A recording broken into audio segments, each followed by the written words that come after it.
சிஎஸ்கேன்னு சொன்னாலே ஞாபகம் வரக்கூடியது யாருன்னா நம்ம தல தோனி தாங்க. நம்ம தல தோனி இல்லாம எப்படிங்க இந்த ஐபிஎல்லே பார்க்க தோணும்? அப்படிதாங்க சிஎஸ்கே ஃபேன்ஸ் எல்லாம் யோசிச்சுட்டு இருப்பாங்க. இப்போ மார்ச் 22 ஆரம்பிக்க போது சிஎஸ்கே அண்ட் ஆர்சிபி மேட்ச். இந்த மேட்சுக்கு நம்ம தல தோனி தான் கேப்டனா இருப்பாருன்னு நம்ம எல்லாருக்குமே யோசிச்சுட்டு இருக்கிற சமயத்துல நம்ம தல தோனி பார்த்தீங்கன்னா வேற மாதிரி குண்டை தூக்கி போட்டிருக்காருங்க. அது வேற ஒன்றும் இல்லைங்க. நம்ம தல தோனி கேப்டன் பதவியிலேருந்து விலகுறாருன்னு சொல்லிட்டு புது கேப்டனான, அதாவது என்னோட ஆட்சியில மறையிற சூரியன் உன்னோட ஆட்சியில உதயமாகிற மாதிரி நம்ம ருத்ராஜ் கெய்க்வாடுக்கு கேப்டன் பதவியை கொடுத்துருக்காருங்க.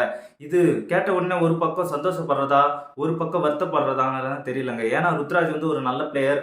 அவர்கிட்ட யங்ஸ்டரா டீமை அடுத்த கட்டத்துக்கு கொண்டு போகணுன்னு தலை யோசிச்சு தான் கொடுத்துருப்பாரு. பட் இருந்தாலும் நம்ம எல்லாம் தலை ரசிகரா இருந்து அவரை வந்து கேப்டனா இதுக்கப்புறம் பார்க்க முடியாதா அப்படிங்கிற நினைக்கும் போது ரொம்பவுமே மனசு வருத்தமா தாங்க இருக்கு.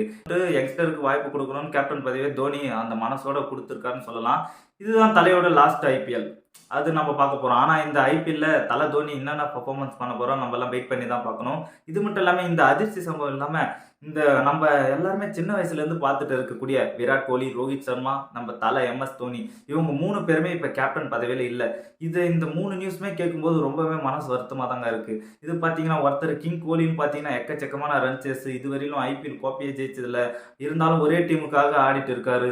அப்படிப்பட்ட அவரும் கேப்டன் பதவியில இருந்து போயிட்டாரு. அதுக்கடுத்து பார்த்தீங்கன்னா நம்ம ரோஹித் சர்மா திடீர் திப்புன்னு இந்தியா கேப்டனாக இருக்கிற அவர், ஆனால் மும்பை இந்தியன்ஸ்லேருந்து கேப்டன் பதவியை நீக்கிட்டு ஹர்திக் பாண்டியாவை போட்டுட்டாங்க.